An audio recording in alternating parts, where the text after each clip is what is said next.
तो फाइनली हम आधा सफ़र तय कर चुके हैं इस 2020 का। हम में से काफ़ी लोगों के लिए ये साल काफ़ी चैलेंजिंग रहा, काफ़ी ट्रांसफॉर्मेटिव रहा और हम कह सकते हैं लाइफ चेंजिंग रहा। हम में से किसी ने भी आज तक ऐसा कुछ एक्सपीरियंस नहीं किया था और आगे भी हम नहीं करना चाहते, बिल्कुल भी नहीं करना चाहते।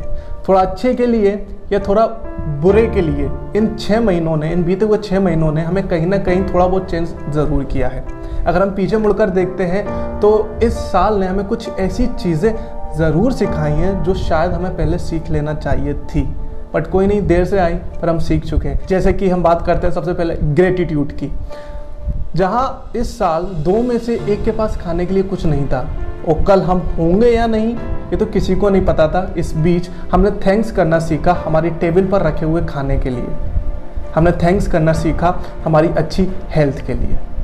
सेकेंड चीज़ जो इसने हमको सिखाई वो है प्रायोरिटाइज, चीज़ों को प्रायोरिटाइज करना। इसने हमें डिफ्रेंशिएट करना सिखाया हमारी नीड्स और हमारी नेवर एंडिंग वांट्स के बारे में। मोस्ट इंपॉर्टेंटली इसने हमें फोकस करना सिखाया उन सारी चीज़ों पर जो हमारी लाइफ में सच में बहुत ज़्यादा मैटर करती हैं। तीसरी चीज़ जो इसने हमको सिखाई इस 2020 ने वो है काइंडनेस।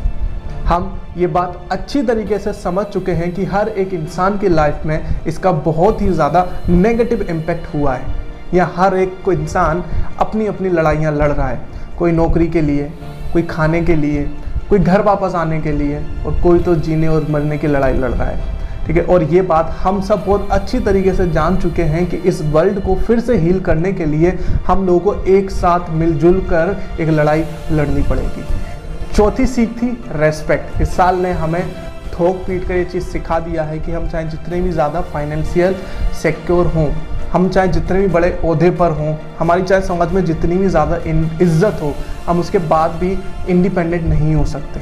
उसके बाद ही, इन सब चीज़ों के बाद ही हमें वैल्यू समझ में आई हेल्थ वर्कर्स की, हमें वैल्यू समझ में आई एक फार्मर की, एक किसान की।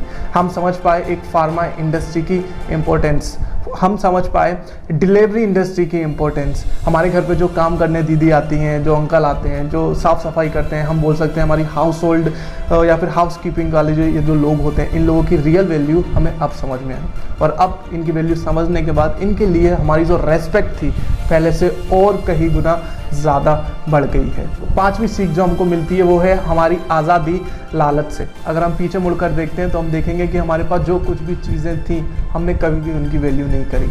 हम हमेशा उन्हें फॉर ग्रांटेड ले लेते थे, जैसे कि हमारी जॉब, हमारी फ्रीडम, हमारी पीस ऑफ माइंड, हमारी हेल्थ, हमारी घूमने की जगह जो भी आसपास हुआ करती थी, ठीक है, हमारी वो चाय वाली टपरी, ठीक है, या जितनी भी हम जहाँ घूमने के सपने बनाते थे कि हमें यार इंडिया में नहीं घूमना, आउट ऑफ स्टेशन जाना है, आउट ऑफ इंडिया जाना है, ठीक है, मतलब हमारे पास जो कुछ भी चीज़ें होती थी हमने कभी उनकी इंपॉर्टेंस जानी नहीं। हम और भी ज़्यादा चीज़ें मांगते थे अपनी लाइफ से, हम और भी चीज़ें चाहते थे और यही रीज़न बनता था कि हम कभी भी सेटिस्फाई नहीं हो पाते। बट अब जब हम इतने टाइम से अंदर बंद हैं अपने अपने घरों में, तब जाकर हमको समझ में आया इन सारी चीज़ों की वैल्यू कि ये कितनी ज़्यादा इंपॉर्टेंट है। अब हम नहीं चाहते कि हमको और भी चीज़ें मिले, लालच अब कम हो चुकी है। अब हम चाहते हैं बस जो कुछ भी हमारे पास पहले था वो वापस आ जाए, वो वापस मिल जाए, ठीक है। ये कुछ चीज़ें थी जो इस साल ने हमें सिखाई हैं आधा सफ़र तय करने के बाद। अभी आधा सफ़र और बाकी है और देखते हैं कि हमको और क्या क्या सीखने को मिलता है। क्या हम पहले से और ज़्यादा एक बेटर